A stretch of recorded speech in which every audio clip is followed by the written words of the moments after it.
In the beginning, before time itself, there was only harmony. The heavens, vast and radiant, reflected the perfect unity of all creation, a kingdom of peace, an eternal realm ruled by divine love and order. Within this glorious kingdom, the angels, radiant beings of light, worshipped in unison, their voices filling the celestial skies as they praised the Creator whose presence bathed everything in life and light. Each angel had a purpose, each note in perfect harmony. Among the multitude stood the archangels, guardians of divine will, Michael, Gabriel, and others, the strongest and wisest of their kind, who stood watch over heaven's order. They led the host in service, their hearts full of loyalty and their spirits burning with devotion to the Almighty. At the center of it all was the throne of the Almighty, surrounded by an indescribable brilliance. Seraphims hovered around it, shielding their eyes from the overwhelming glory of the Most High, the source of all power and majesty. Before his throne, even the greatest of angels bowed in reverence. Among these angelic hosts was one more beautiful, more wise, and more radiant than any other, Lucifer, the morning star, the most exalted of all angels. His voice, unmatched in beauty, led the heavenly choirs in worship of the Creator. Lucifer stood closest to the throne, gifted with power and authority beyond measure. In this place there was no strife, no conflict, only peace and worship. Heaven was in perfect order, a reflection of the Creator's perfect will. Yet, even in this place of eternal harmony, the seeds of rebellion were quietly taking root. Before his fall, Lucifer was the embodiment of divine beauty and authority. Adorned in brilliance, his form was crafted with the finest of jewels, sapphires, emeralds, and gold, each reflecting the light of the Creator's glory. His voice, a melody that resonated throughout the heavens, commanded the choirs of angels in worship. His wings, spread wide, shimmered with every hue of light, casting a glow across the celestial realm. Lucifer was not merely a figure of beauty. He was entrusted with great authority. Standing at the very throne of God, walking in the midst of holy fire, he held power second only to the Almighty himself, and was entrusted with guarding the highest mysteries of the heavens. Yet, within him, a spark ignited, a desire for more. Once the bearer of light, his heart grew heavy with ambition. No longer content with his place, no longer satisfied with his authority, his thoughts turned toward one ultimate goal, to rise above even God himself. He began whispering to the angels closest to him, those who admired his power. With cunning words and subtle promises, he planted seeds of rebellion. Why must we serve when we could reign? Why should we not be equals to the Creator?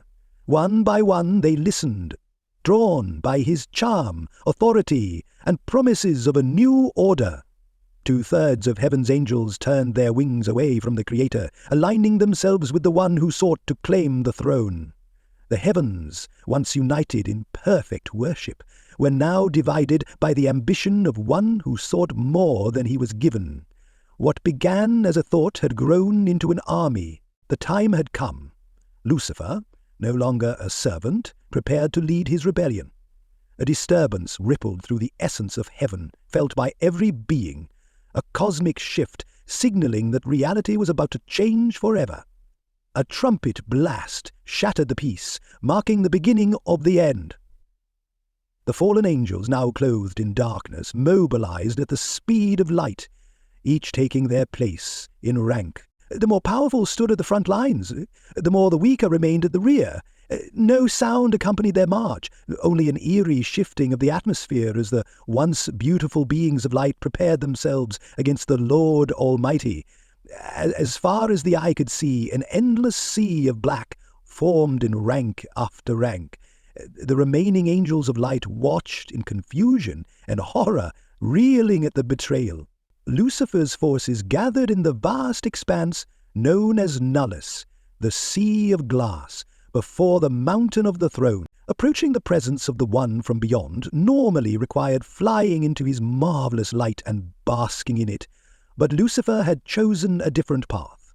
He led his armies across Nullus, all the way to the base of the throne's steps. The 24 elders, suspended in the essence, remained absorbed in their encroaching tide of darkness, clothed in robes of living, eternal flame that shifted colors. Their praises to the One from beyond were nearly drowned out by the sound of Lucifer's advancing armies. The 4 mighty beasts, full of eyes before and behind, took notice. Guarding the base of the throne, each beast was distinct, one like a lion, another like a calf, a third with the face of a man, and the 4th like a flying eagle. Each had 6 wings, their bodies covered with eyes, inside and out. Day and night they never rested, crying out, "Holy, holy, holy, Lord God Almighty, who was and is to come." At first, it seemed they might attack, but at an unseen command, they held their peace. Growling and barking, as the dark angels marched past, the beasts ultimately bowed their heads and backed away at Lucifer's approach, acknowledging the dark power of the rebel leader. The heavens trembled as thunder and lightning rumbled, their voices whispering the many names of God. Before them loomed the colossal door of the throne room, a spectacle beyond human comprehension. Made of solid gold and encrusted with unknown jewels, the door stood like the very heavens themselves, inscribed with sacred words, "King of Kings" at the top, "Lord of Lords" at the bottom, and "everlasting to everlasting" in the center, alongside the very inscriptions of the spirit realm. Lucifer, floating before this magnificent door, radiated a light so potent it defied the darkness of his essence. Nearing the presence of the Father, Lucifer's very being involuntarily responded to the overwhelming holiness, a response that enraged him. In an act of pure defiance, he mutilated himself, ripping the organ pipes from his back and tearing out his vocal cords, cursing the Creator as he cast these remnants of his former glory to the ground below. Though his wounds healed instantly, it was a demonstration of rebellion. In one final act of contempt, Lucifer crushed his crown, the union crown of the first angel, and threw it to the floor. A collective gasp of disbelief echoed through the heavens. As the great doors of the throne room swung open, a blinding light poured out, accompanied by deafening winds and the deep hum of countless voices speaking the names of God. The winds pushed Lucifer back momentarily. Before the door stood a figure whose face shone like 1,000 suns, exploding in unison. He wore a crown of 10,000 diamond steeples. He wore a crown of 10,000 steeples.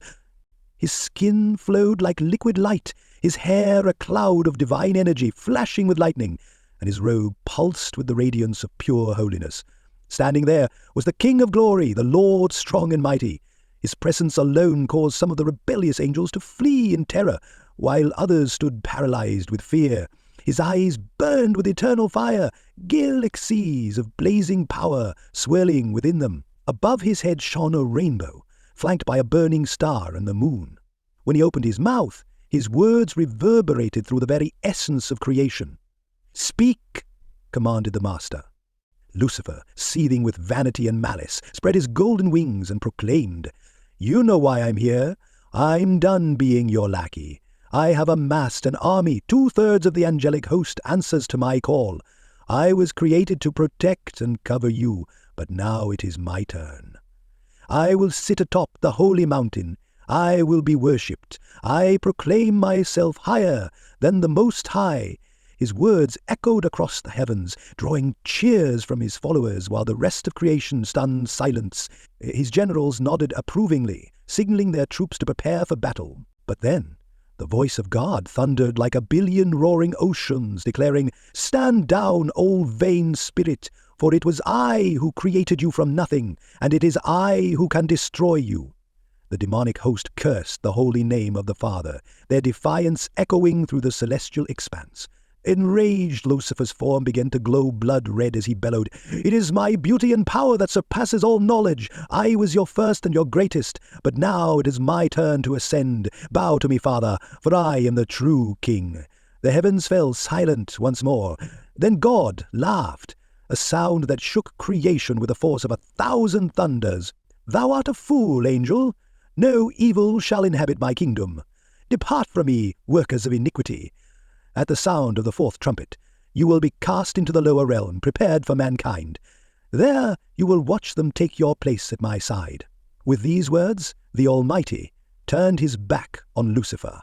Enraged beyond measure, Lucifer transformed into a horrific dragon, towering 1,000 feet tall, with 7 heads and 7 tails, each crowned in darkness. He cursed God in 7 tongues, and unleashed a devastating blast of fire, aiming to annihilate the King of Kings. Before the flames could reach their target, 2 radiant figures appeared, Michael and Gabriel, the archangels eliminating the attack before it could strike. The angelic trinity, once united, now faced division. Michael stood tall, his majestic form wielding a fearsome sun sword and a bowl of lightning. His white, flaming hair framed a face of divine authority, while his armor, forged from heaven's gold, gleamed with a youngest seal.